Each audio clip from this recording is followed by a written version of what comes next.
morning. Good morning. The Waffle House way. I like it that way. We've got eggs any way you like them. 24 hours a day. Just come on in. Come on in. You'll see. Gonna treat you like the best. Hello and welcome to We the Fastards with Breakfastards. It's going to be breakfast for dinner tonight. I know This that. is the podcast where it's breakfast every day. And I am Nathan P. Woodard. I'm Andrew James Estes. And this, of course, this is the inaugural episode of We the Fastards with Breakfastards, and we are the Breakfastards. We're the And I think- Breakfastards. We've got a little housekeeping to do right here at the top in our segment. Our segment called Breck Stuff. This is where the sound cue doesn't work right away. Or at all. The sound cue does not work. Fuck. I had it turned down. Here we go. This is our segment, Breck Stuff. That's right. And of course, on Breck Stuff, we are talking biscuits, as we always are. Mm-hmm. I mean, you got to have some wheels for your gravy train. I myself consider myself a bit of a biscuit aficionado. Okay, do tell. How do you have a card? Can you pull it out of your wallet and prove your biscuit merit? Let's see. This is my I'm a Freemason. Mm-hmm. I'm the president of the Gay and Lesbian Alliance for some reason. Yep. And here is my biscuit club card. Okay. And I'm 3 punches away. From Free Biscuits for Life? No, from defeating Apollo Creed. Okay. In a biscuit eating contest. That's no small feat. I mean, Apollo Creed can eat a lot of biscuits. He famously loves biscuits. When he wears that giant Uncle Sam hat, you know it's full of biscuits. Just full of, yeah. In case he gets hungry during the fight. Now, do you make your own biscuits at home? Most of the time, I'm using the roll where you've got the scary can that explodes when it opens. But Can. Most of the time I play my biscuits scary can style, but I do know how to make a good, honest homemade biscuit. I've been trained. And today what I wanted to talk about in Breck Stuff is chilling your butter ahead of time. Ooh. Now, any Southerner knows that the proper way to store butter is to keep it pleasant in a cool butter dish on the countertop. That's right. Makes it nice and spreadable. You can brush it on top of a biscuit when you take it out of the oven. But for the actual act of baking, what you're going to want to do is take some of that butter and put it in the refrigerator. Let it chill for a few hours. And then cut it up into little bits before you mix it into your dough. Mm-hmm. This is the key to getting a good flaky biscuit. Because then what you do is when you mix up your dough, you fold that dough and roll it out. Fold it and roll it out. And then when you punch it out, just like Apollo Creed, That's right. then you get those flaky layers. That butter, when it melts, makes those little strata of flaky layers in your biscuits when they rise up, when they rise to the occasion. What do you What do you think Hungry Jack does to simulate that? Because they definitely have that strata layer, but it's almost too perfect. How you can peel like a whole section off. You can, It's yeah. right and wrong at the same time, and I'm not sure exactly how it's wrong, but I do know what you're talking about. It's like those flaky ass biscuits that you get from the tube. They're like, it's like peeling a sunburn. Yeah, You or get a that scab, real yeah. delicate layers. I don't know. I feel like it can't be healthy. Then again, mean, it is a biscuit. you peel that. I mean, listen, I'm eating that sunburn skin. I'm not gonna lie. I'm eating my scabs. I'm also not lying. I mean, it came from me. It can go back inside of me. Yeah, return from whence you came, scabs. Yeah. I feel like I'm losing flakes of power if I'm throwing it away. I like to pretend that they're like crossing the picket line when I eat them. All the little Irish coal miners are out on my mustache. Oh no! You can't do it! My boy Billy Elliot, he's gay. He wants to dance.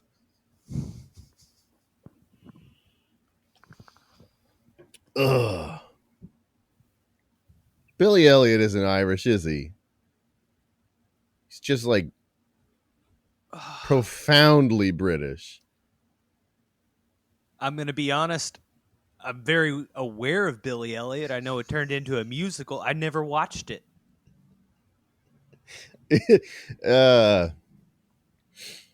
Was it good? It's yeah.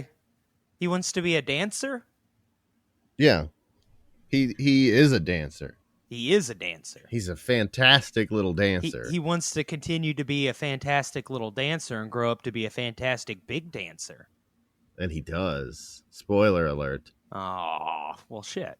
It's a funny movie, though, because they would never make it today, because he's like, I'm a little fancy lad and I like to dance. And his father's like, it can't be dancing. We're a coal mining family. I think you might be a puff star. But then his dad sees how much he loves dancing, and he's like, I'll do anything for my boy. I can take him to the dancing schools. So it's like October Sky if you replace rocket science with dancing? Correct. Okay. That is actually what Roger Ebert said. Oh, well. He said it's a triumph. He said it's a triumph, but it's also... He said it's like October Sky, but with dancing. And then he said it's also like Newsies, but if there was only one Newsie and everyone else was just mining coal and yelling at him. Anyways, I think that would have improved Newsies, and that's tough to do because Newsies is nigh on perfect. And here's the thing: I've never seen Newsies, and I haven't since I was a child. But as a child who wanted to dance and was told you can't do that, it was at least fun to. Your dad came up out of the coal mine and called you a pufter. Mm-hmm. He did. Anyway, that was Breck stuff. Tune in next week when we'll be talking about sausage gravy. Ooh. And can we talk about bacon gravy too?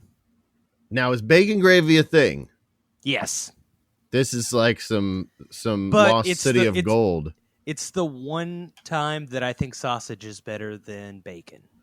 Ooh. Bacon gravy is it's not providing as much flavor as sausage, but we'll get into it. We'll get into it at length.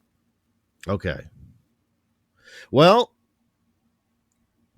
I think it's time to get down to the meat of the conversation, if you will. And no, I'm not talking about sausage versus bacon. I'm talking about all our calls from the breakfast hotline.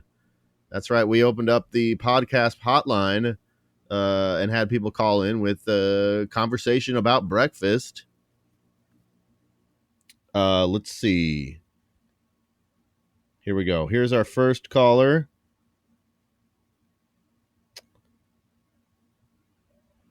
Okay, you're at the diner. They don't have maple syrup that comes from a tree. what do? You got the breakfast syrup, you got the jams and the little packs, and you got honey. Is there anything I'm not thinking of? What do? All right, so we're at the diner. Yes. They don't have maple syrup that comes from a tree. Which I'm gonna go ahead and use the bad syrup because it's still I can't do jam on a waffle or on a pancake, flapjack, whatever you call it. It doesn't work for me. The key is going to be to butter that bad boy all over the place. If you got a waffle, I want a little dimple of butter in every little hole. I think, yeah. So I would say that a pat of butter does a lot to cover the sins of a cheap corn syrup masquerading as maple syrup. He says, yeah, you got the little packs of jams and you got honey. I hope that this guy wasn't at the diner, like, struggling through this and expecting to get us to get back to him immediately. I hope he's not still there, days later, hunkered over a moldering stack of flapjacks. But that's a sad thing. Pancakes got to be eat. They got to be et. The little packs Once they're of jelly. cold, they're no good. Now he says you got the breakfast syrup. Are there dinner syrups?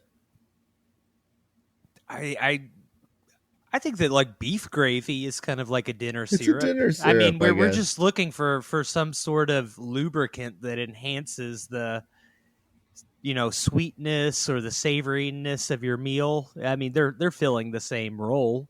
I guess I have several cocktail syrups. That's true.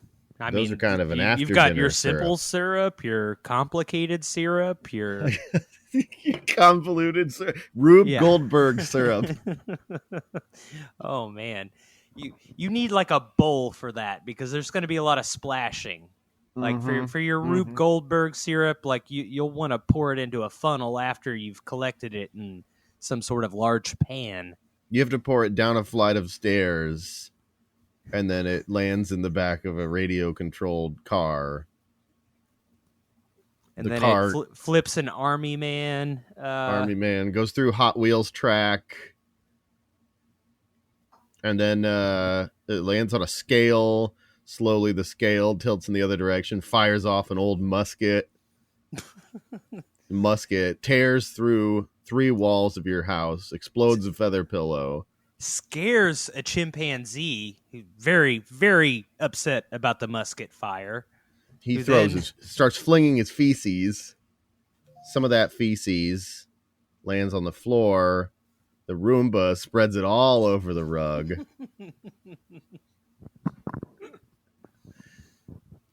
Then the housekeeper comes in. She's on her all fours, just scrubbing away. She accidentally knocks the rag that she's scrubbing all the dookie out of the rug into the credenza, jostling it, and the priceless Ming vase falls on the floor, shatters, and then that spills Mr. T cereal into a bowl. And that's your breakfast. And then you eat one piece of it and throw the rest away. I'm now starting to think about my entire life as one Rube Goldberg breakfast experiment. And I hope I get some delicious syrup out of it at the end. That's truly, I think that the universe is one big Rube Goldberg device. It's like all of this matter and antimatter smashing together. But if we get a better breakfast out of it, I mean, the machine worked. Yeah, we're the punchline to the cosmic Rube Goldberg machine. As long as I'm sucking down sugar and fat, I don't care anymore. It's all corn. It's all corn. Not right now. I can navel gaze because I'm not pancake gazing. Yeah, and this is what he says. Is there anything I'm not thinking of? What do you do? Yes, what you were not thinking of is ordering an omelet. That's true. Just And that's a better diner option. Do you use the word diner for... I think that brunch spots are a different thing than a diner. A brunch spot would have true maple syrup. yes. So you're at a greasy spoon. I think an omelet's a stronger option. Yeah. Here's what you want. You either want an omelet or you want to get biscuits and gravy, and then hash browns on top of the gravy, and then a fried egg on top of the hash browns. Ooh, breakfast mountain. And then, actually breakfast volcano, because you want that egg over easy, and you pop the yolk and let it run down. Look out, it's Pompeii. But there's no time. The little hash brown man. Potato men. Yeah. Potato men caught masturbating, entombed for millennia. Folks, if you haven't, do yourself a favor and look up the guy who was caught in the lava jacking off, and his body was perfectly preserved. Preserved at Pompeii as the cloud of ash enveloped his body and just perfectly preserved his form. He's now like cranking his hog like he was patron saint of having a friend to delete your internet history if you die. It's the mountain deleted his internet history. Ugh. All right. I'm sorry, I'm getting a bunch of voicemails from my realtor. Your realtor's not a real turd. Is he or she? Okay, good. I'm glad you got a good one. All right, here's the next caller. Hey guys. God, I already fucked up. I guess I don't even really know if you what your pronouns are. So, hey there. We'll start again. You can just cut that first part and we'll start again. Okay, 3, 2, 1. Hey, y'all. God, now I sound like I'm from the South, which I'm not. Not there's anything wrong with being from the South. I'm just, goddamn. Okay, so just cut it again. Here we'll go. 3, 2, 1. Hey. I heard you're doing a podcast about breakfast. And so I was just wondering if you've ever eaten cat cum. So, okay. Okay. All right. Life. Bye. Yeah. To answer your question, yes. No, but is that something that will it make breakfast better? You know what's funny is that you know how the voicemail, it shows you a little transcript. The voicemail transcript, I have not listened to these, so the transcripts are not 100% accurate. And the transcript just said, if you have ever eaten cat. And I thought, oh, that's funny. It's a reference to Alf. But then in the actual voicemail, he said cat cum. Yeah. Which would have made Alf a way more entertaining show. If that alien life form Gordon Shumway was just constantly trying to blow the cat. Yeah, and I think other cats would probably start coming around, you know. The house is just full of cats. Alley cats love this house. They're banging on the doors. They're trying to claw their way into the crawl space, and the whole time the family's like, Alf, what are you doing? And Alf's just, he's got like a 20 cat blow bang going. Yeah, his mouth is full. He can't even speak for himself.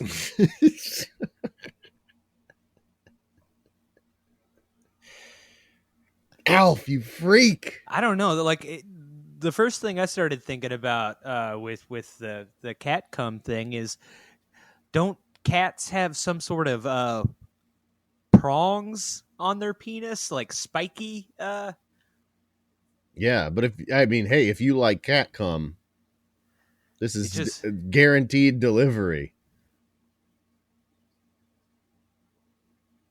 Now, They're do you not gonna. think they're- that we could possibly use this information to help our first caller out? yeah, I mean, Like, look around the diner that you're at and see if you see any cats. yeah. There's we're all out of syrup, but we do have pure Texas cat cum. And this is big cum because everything in Texas is bigger. So including our little tabby loads.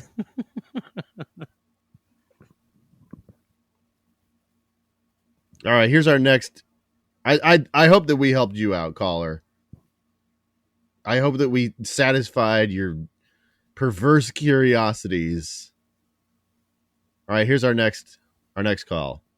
And this is a 317. This is an Indianapolis area code. I think I know who that last one was, but I am completely in the dark about most of these. Yeah. Sausage, patties, and links. So that I guess that was the whole thing. He said, "Yeah, sausage, patties, or links." okay. Links. I'm a patty man.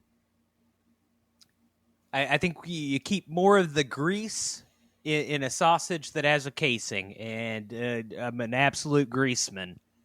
I think it's very hard to get a good crispy sausage link. That is true. It's do you want crisp or grease? That's that I love them both, and I'd like to go to the old school breakfast buffet and have a plate full of both. But if I'm only buying one, I'm getting the links. What is in those little red ones? The little patties from the Cracker Barrel? Oh, like they put some sort of pepper in there. There's a little more spice in it. I mean, I can get some hot breakfast sausage patty like the Chub. Yeah. But I've never seen anything in a store that looks like what they make at the Cracker Barrel. But I like that spice. You don't usually get a lot of spice.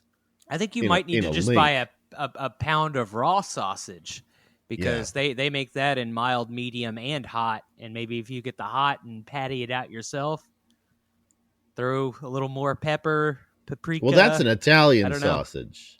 That's not like your Old Folks or Jimmy Dean. Oh, so like you can get Jimmy Dean or Tennessee Pride or Purnell's or whatever your local breakfast sausage is and spicy. But it's not that red. It's weird. They just put pistachio dye in it.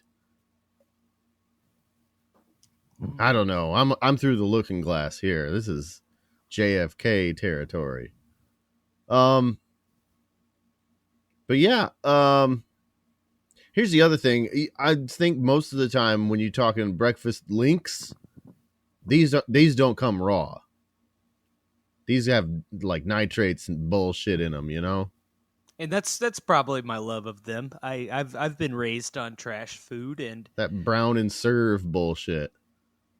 And I mostly why I chose links, other than the grease content, is for some reason maybe it's because they aren't spicy. They're mild. They're delicious when dipped in that true maple syrup. Like they end up being a sweet and savory thing instead of the spicy and only savory portion of my breakfast plate. Yeah. So I'm always gonna have bacon over there too. So I'm having bacon hold down where I'd have the sausage patty, and I'm choosing the sausage link to, play in the middle. Sausage plays both sides. Mm-hmm. You swing it's like both Catherine ways. Zeta-Jones in that movie with Sean Connery. Right, the sausage is going through all the lasers. Yeah, and pulling its little sausage butt down. Here's what I will say. There's a caveat to the sausage category. Mm-hmm. Cheddar links. Yeah. Oof. I will tell you that from about the 3rd grade until the 7th grade, my mornings were spent in the bathtub eating cheddar links. You were a bathtub breakfaster? I was, Oh, I mean, man. it's funny. I didn't think it was that weird as a kid, but now as an adult, I've come to find out that most children do not bathe daily.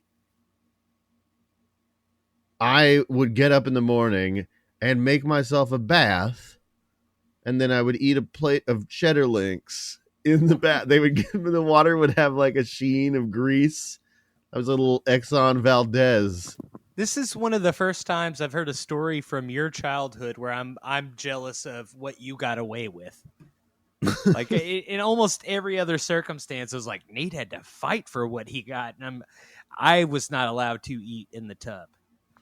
This No was like a questions thing where asked. somehow I think my parents were just so inexperienced that I somehow normalized eating sausage in the bath every morning. I was just tying up the bathroom eating sausage. Doing stuff from the tub is always really exciting to me. I really liked in Royal Tenenbaums when Margot just had her tub time.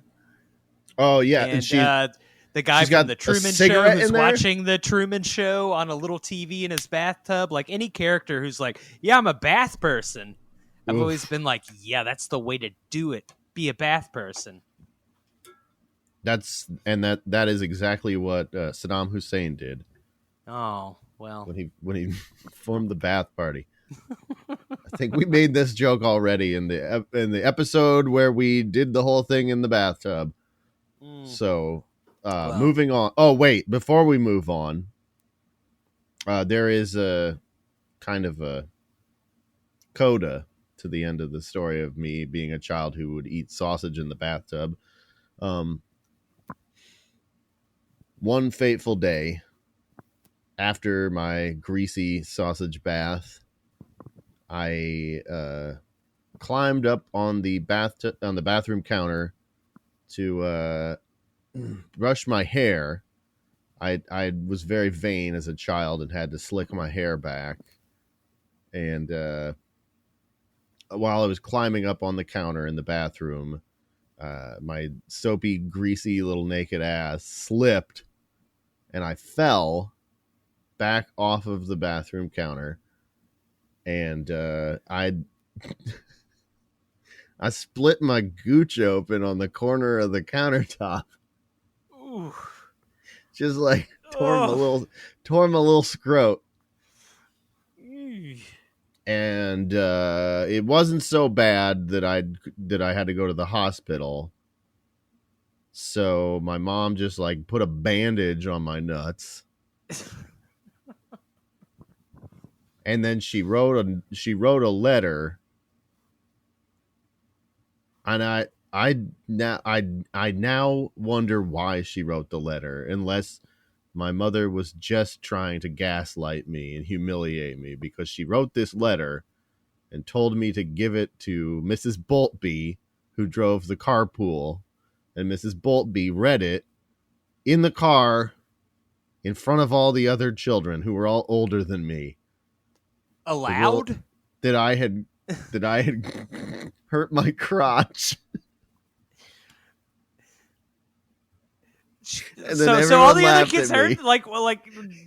heard she didn't I mean some people still have to move their lips while they're reading, but Yeah. usually sound doesn't come out.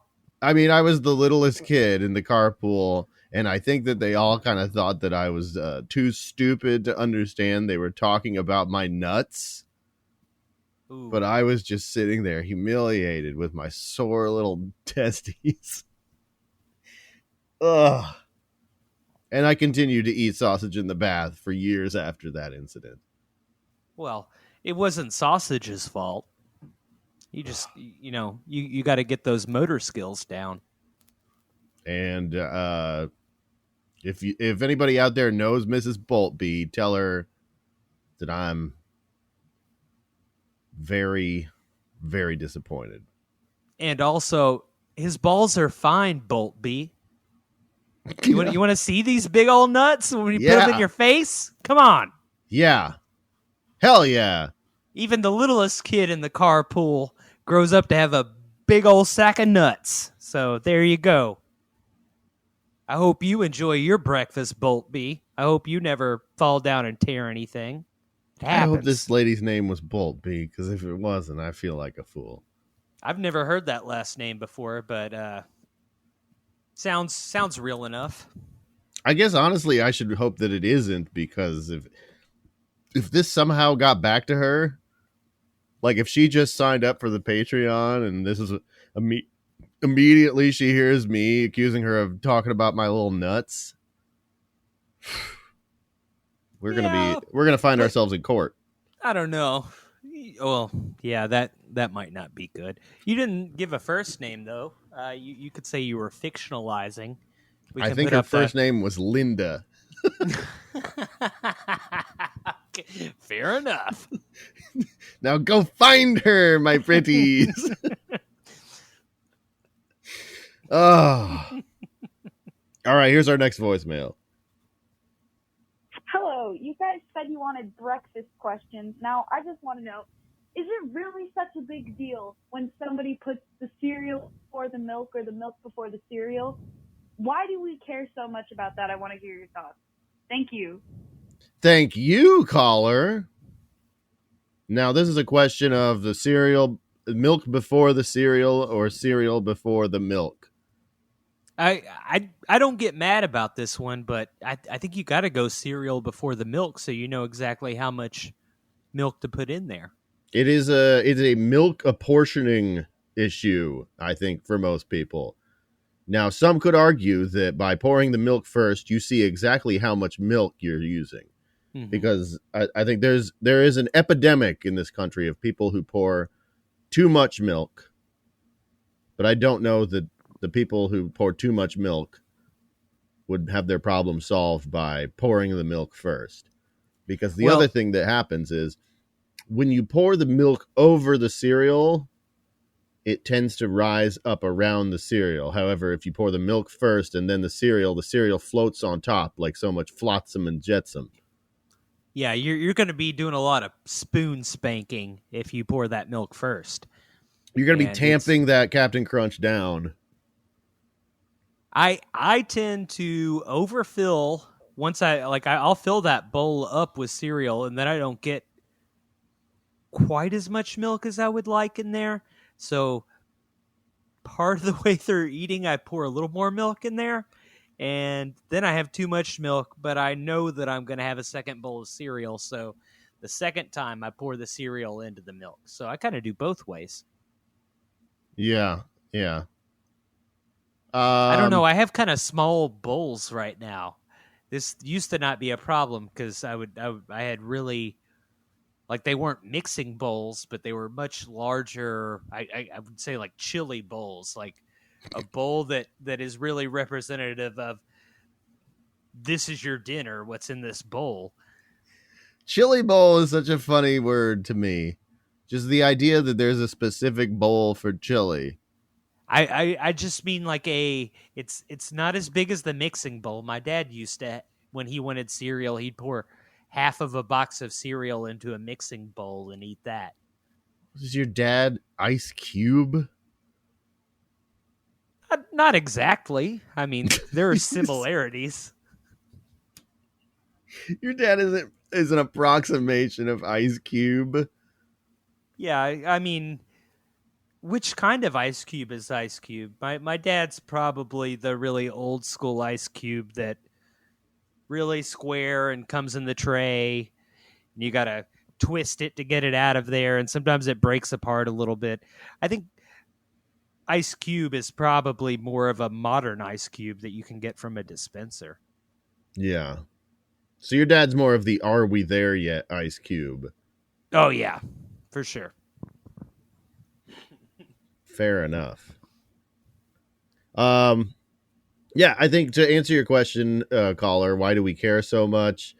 It's probably because expecting the average American to correctly mix the ratio of milk and cereal without fucking it up is asking too much, and it places the onus of the unavoidable result of wasting some milk or some cereal by having to do some adjustments to get those levels right, and then you're going to get full before you get it all done. You're going to be like putting more milk in the bowl or putting more cereal in the bowl, and you end up wasting resources, and that's what's wrong with America.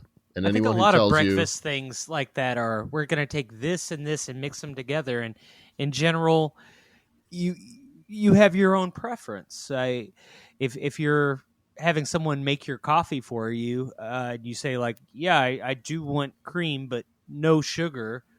That cream could be way overdone or way underdone to whatever your specifications are. It's true. And have you noticed that it's true is the thing I say when I lost interest in what you were talking about, and then I don't know. No, what I you were still talking haven't learned that yet. So you should probably keep it. So I think Should've that you're kept still that under my invested hat. in the things that I'm going to say. Gee, folks, go back. I just changed the subject. I'm polite. Someone go back and make a supercut of every time I've said, it's true. When it's clear, I've lost track of what we were talking about and want to move on. Oh, You can just say moving on if you want. My feelings won't be. It's a tick. I don't even realize I'm doing it until I say it. And then I'm like, well, I don't even know. He could have just said, the problem with Hitler was he didn't go far enough. And I'm like, yeah, it's true. Yeah, Hitler definitely didn't put enough cream in his coffee. Didn't go far enough. All right, here's our next voicemail. Hi, hello. My name is Laura, and Okay, wait. This is my wife. And she introduced herself. My name is Laura. Come on, we know it's you. I am calling about breakfast ideas. I would like to know what the difference is between breakfast and brunch. What really makes the difference there? And also, another thing, what's the best word to use for breakfast for dinner? Thank you. Oh boy. All right, so this is a two-parter. First of all, what is the difference between breakfast and brunch? Class, I think. As The Simpsons said, it's not quite breakfast, it's not quite lunch, but it comes with a slice of cantaloupe at the end. Right? That's a part of it. There's also a disposable income part, and there's a boozy part. Yeah. Breakfast itself can be fancy, but once it is fancy, it's usually brunch. Not necessarily always, but I think that brunches still fall into the category of breakfasts, but a smaller, more select piece of the breakfast whole. Yeah. I think that brunch culture comes out of listen, I don't want to blame everything on what's wrong with America, but I think that brunch culture is definitely born out of kind of just this low level hum of misery that we all have. And what brunch really is, at least to me, is it's something that for a long time I could not afford because I was poor. But while I was poor, I was so miserable that I kind of developed an alcohol thing. We'll just say it's a thing. Yeah, that thing. So then when I finally started making more than like $20,000 a year, I was like, I want to feel like a king. So I would go and pay $17 for cheese grits and get drunk at 10 a.m. And that's pretty much what it is. It's just me. Now, I'm not poor anymore, but I'm still a drunk, and I want to show off. And I'm willing to wait in line at a place, where everyone dresses like they're a pharmacist from the 1890s. And yeah. I think that's what brunch also, like Jacques said on The Simpsons, you don't get completely what you would at breakfast, but you get a good meal. As for the idea of dinner breakfast, I think you just gotta listen. People will try and be cute. They'll call it Brinner, but I think you just gotta call it breakfast for dinner. Yeah, there is not a satisfactory portmanteau there. Brinner, what Deckfast? Brupper. Ugh. Here's the real question. They're all what do you terrible call things. Brorth meal? That's when you have breakfast at midnight. I think Fourth Fast works okay for that. You know what? We should call that witch's breakfast. I kind of like that. What do you think is the difference between a brunch and a Hobbit second breakfast? I bet is someone, you know what, folks?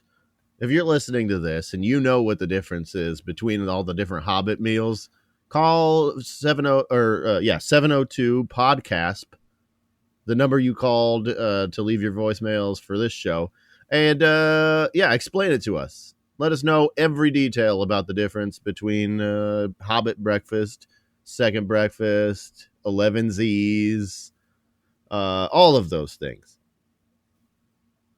But yeah, you just got to call it breakfast for dinner. And I think once a month you should wake up everyone in the house for witch's breakfast at midnight. Everybody has to get up in the middle of the night, and you have like a poached egg and an everything bagel. All right, next voicemail. Hey, so earlier I called about to see if cereal was better first or second after milk, but I fixed the problem. I'm eating cereal with water instead now. Thank you, though. Oh. Okay. No. Well, here's a fun fact. No. That's the worst. We weren't fast enough to save it.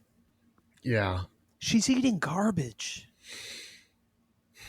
It's funny, the transcript for this voicemail said Syria instead of cereal, and I was worried that it might get political. To be 100% clear about my stance, Syria should always come before milk. But to the topic of water with cereal, let me say that it is bad, but it is not as bad as apple juice with cereal. And I am getting out in front of that and letting everyone know, because when I was 10 years old, my 7-year-old brother poured apple juice on his cereal, realized that it was a bad idea, but because he wanted someone else to share in his misery, he pretended it was the best thing he had ever eaten. And he told me that I had to try it too. So I poured a bowl of cereal and then put apple juice all over it. And it was horrible.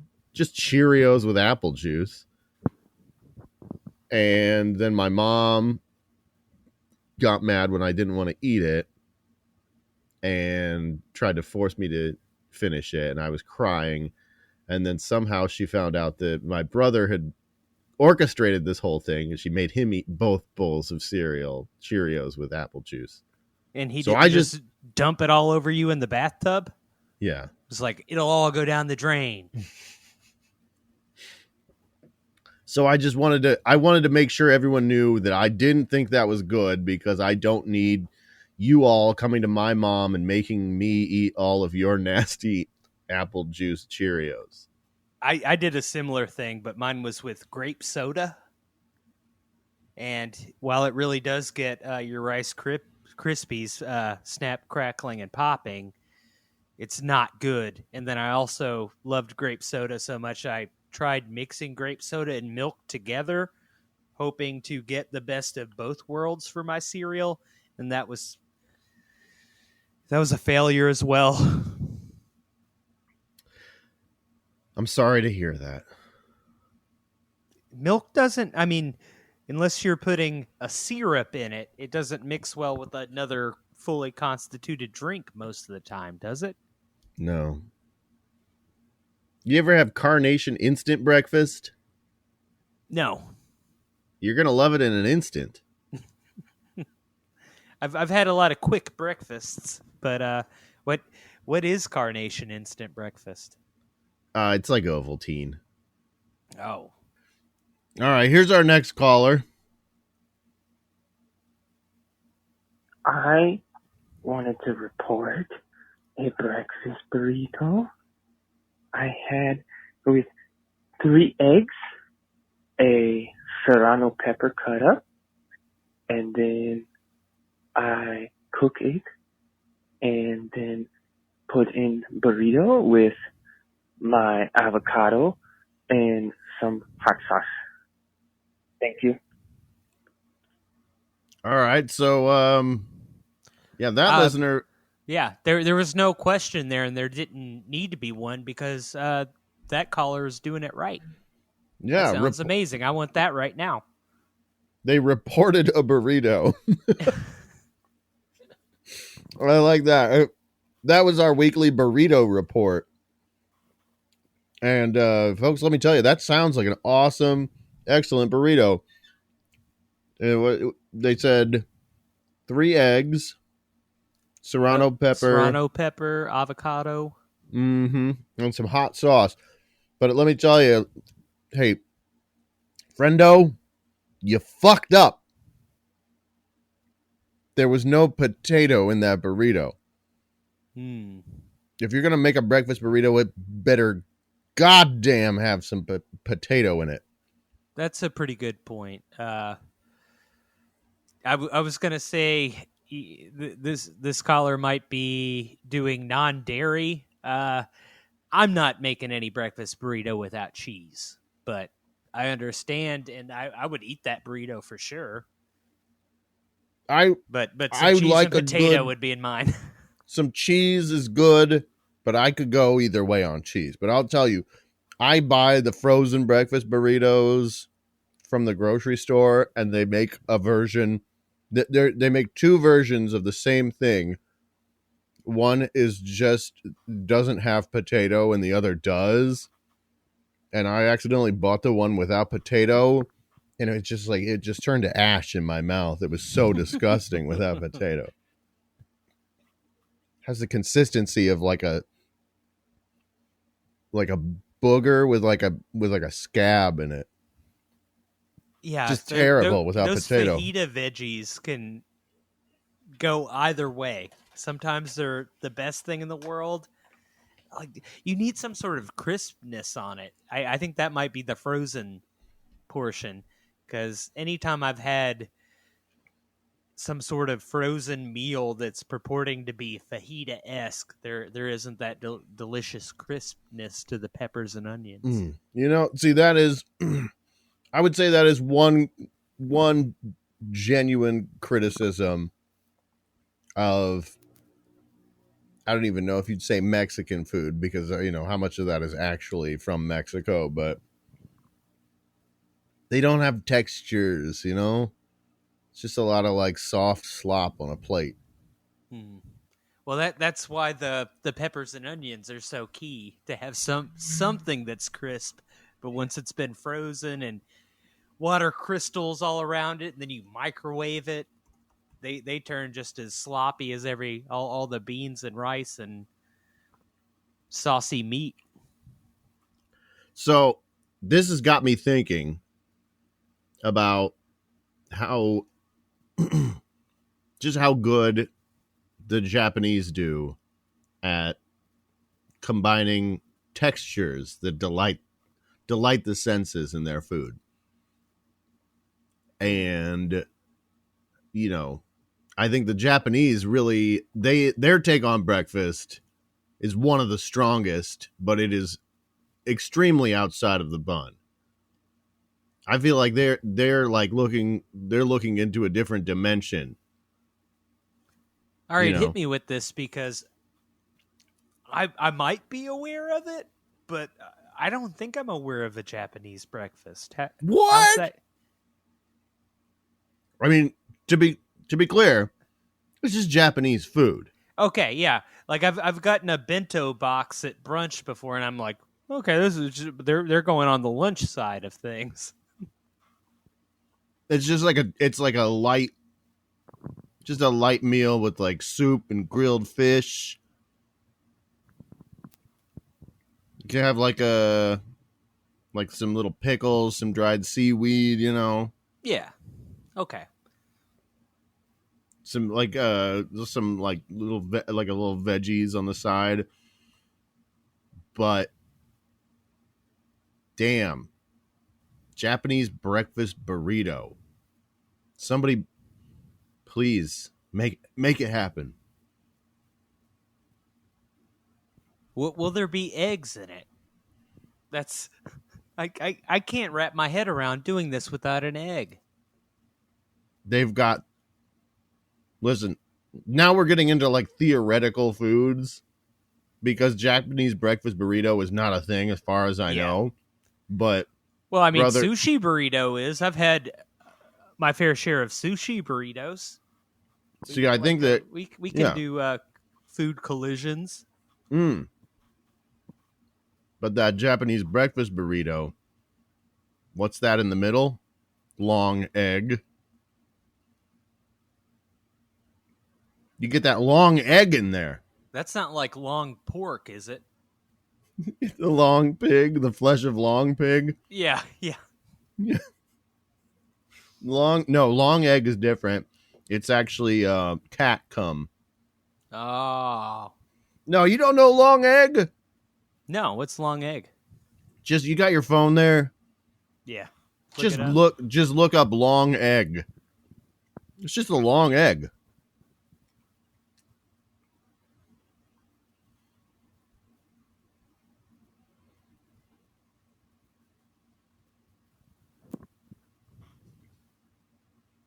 Oh.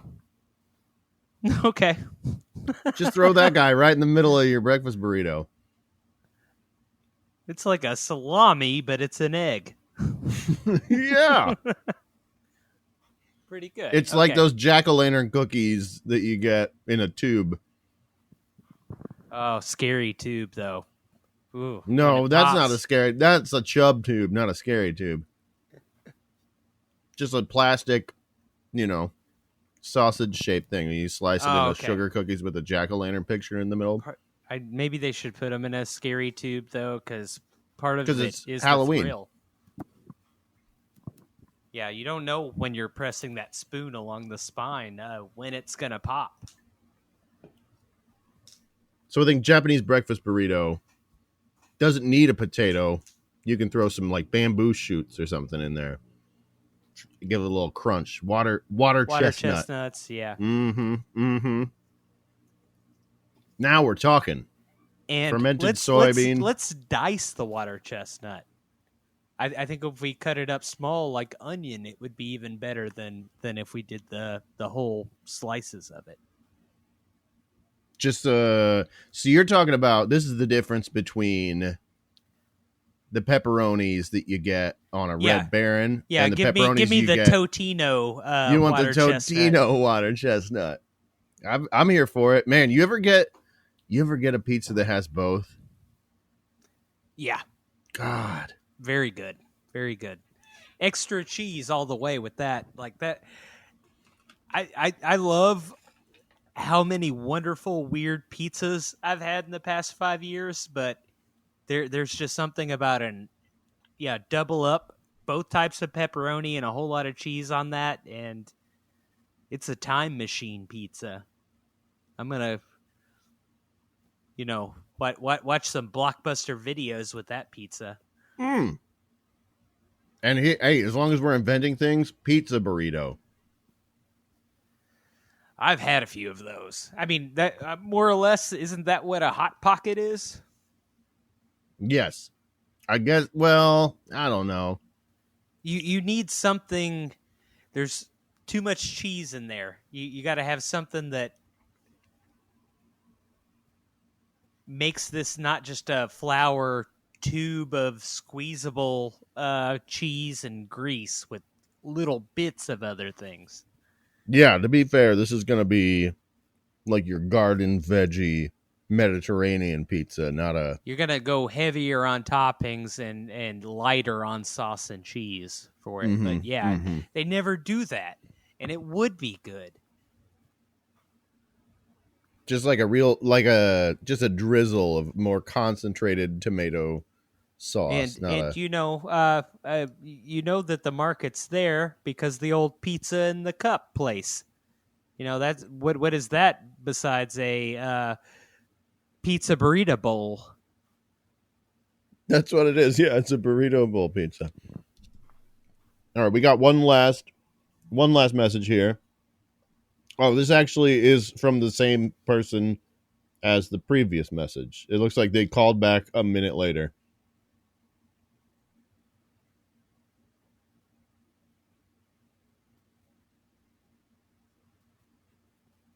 Any day now. Hello. We're only getting closer to breakfast time. Yeah, each day we get closer to death. And this voicemail is bringing me there.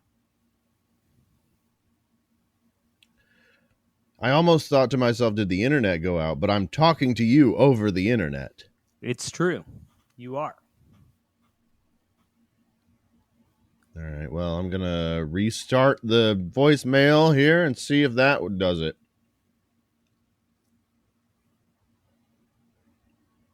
All right, let's try this again. You know how when you go to the grocery... okay, is it working? When you go to the grocery store, you know how they have medium, large, and extra large eggs? Yes. Where are the small eggs?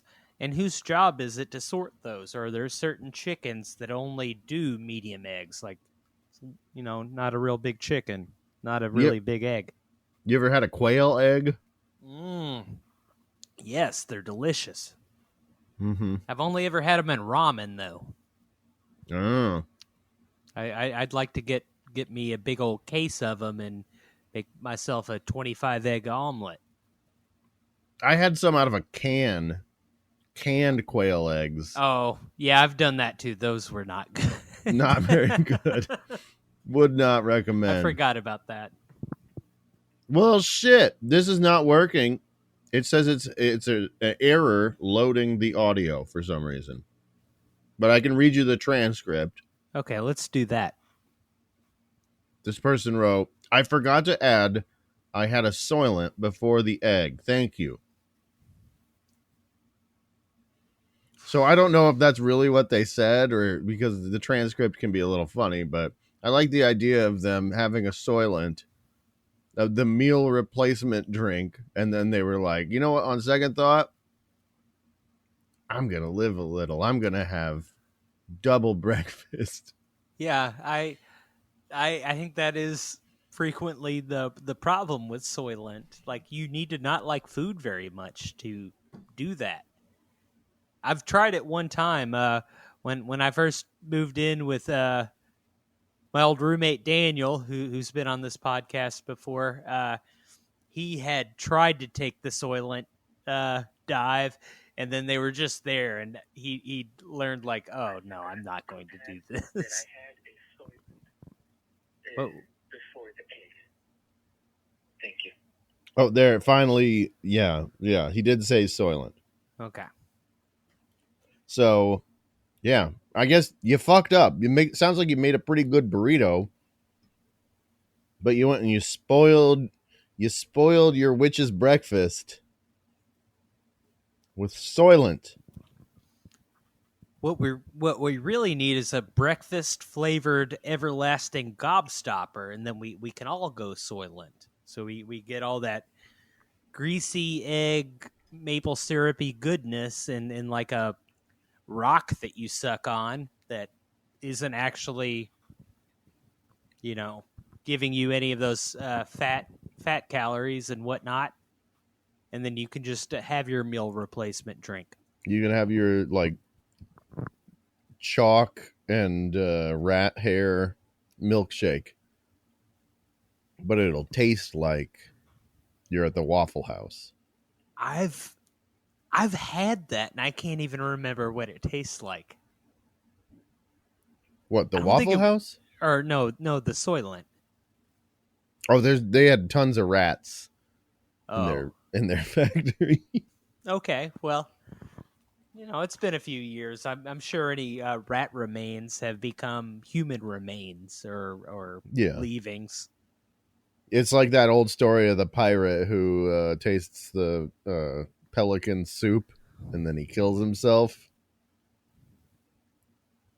I don't know. Pelican soup? Yeah, because he realized that what he ate before was actually not pelican, it was human. Ah.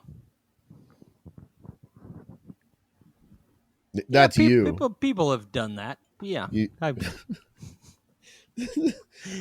it Soylent. They call it Soylent, and then they're like, but there's like rats running around in the powder. So and they're like, well, are you complaining about rats? It's not people. It's rat. Yeah. Get over it. And Charlton Heston was already dead, so there wasn't a moment where he dropped to his knees and screamed, Soylent is He's got rats. his little scarf on. It's got rats. That would be funny, though, if it was like the end of the movie. He's like, it's people. And then there's just a PR guy comes out. Hi, folks. No, it's not. There's some rats. Yes. Yes, in one of our commercials, we accidentally let in some footage of a rat in the background. It was Pizza Rat, though. People love him. Hey, and now we want to introduce our new mascot, Ratty. Hey, folks, take it from me. Soylent's good. And he's got the same little neck scarf as Charlton Heston. Yeah. They make a Chuck E. Cheese style animatronic of him, so you can go to your local Soylent bar and enjoy a song by a robot rat that supports your lifestyle. Your Spartan workaday lifestyle of drinking the same gray liquid each day. I don't know. Like we'll have to make it really opulent, like the Milk Bar in A Clockwork Orange. Like they'll pour the Soylent from a giant rat teat. Mm-hmm. Alabaster rat just a teat. Big lewd rat Venus. Big ass. Big square ass and saggy tits. Just squirting Soylent all over the room. You and me and the rest of our droogs out there. Maybe there'll be like tubes running to every table, and then there'll just be like a little button that you press, and you get a little bit of juice. A little rat brings you out. But every once in a while, like when you've had too much juice, it's going to shock you. It's going to happen. We've all gotten our little shocks. Well, folks, that's been our show. I think it's important to remember there's no portmanteau for breakfast at dinner time.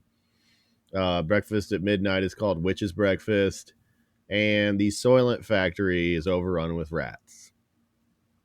Other than that, someone invent Japanese breakfast burrito. If you be careful if you're eating breakfast in the bathroom. That's right. Watch your nuts. And everyone should try eating little cheesy smoky links in the bathtub. But be careful. Watch your scrote. Keep an eye on your taint. Maybe you tape one of those sausages onto your undercarriage just for protection. Yeah. Just pinch it. You got to put it not at the top of your butt crack, but like down at the underneath, like at the very bottom lip of the butt crack. Just hold it there, kind of like a pool noodle. It's kind of like your butt cheeks and your thighs also. Like it's a hug of sausage for both of those parts of your body. Also, this advice is just for anyone who's too short to look in the mirror. So, I mean, there's a few of you out there, but well, there could be other reasons people are climbing up on there. I mean, you could be too short to check your actual grundle out in the mirror. I yeah. mean, To be clear, I was not trying to look at my grundle in the mirror. No, you were trying to comb that fancy hair in a fanciful way. Yes. You had your pomade out. My You're lucky trying to tiger look like your pomade. hero Fonzie. I was getting all ready to go down to the sock hop. And Mrs. Boltby ruined it. Like she ruins everything. Well, folks, thank you for listening. Of course, if you like our show, please go give it a review. You can go to smalldictionary.com. We bought that website, so now that redirects to our podcast. Give us 5 stars. Tell your friends. Buzz market us. Be like, I called into the show and they played my voicemail. Also, apologies to my friend Sean, who couldn't grasp the idea of calling the number, and he just kept texting me breakfast ideas. I thought they were good ideas, but it didn't fit the gimmick of playing people's voicemails. So I'm sorry. Maybe another time. You know what, Next Sean? time we might do text fist. We could do a text fist. And then that's the sequel to this, where we do a text fist and we have to fight Ivan Drago. Oh, he's even tougher. He killed Apollo Creed. All the biscuits went flying out, hit everybody in the audience. Yeah, he's the gravy villain. Ivan Gravo keeps his jockey shorts full of gravy during the match in case he gets hungry. Just dips down in there a big fistful of gravy. Man, I don't know why, but I really want to see that now. All right, good night, folks. Or good morning. Yeah. Enjoy your breakfast. Yeah. Toodaloo.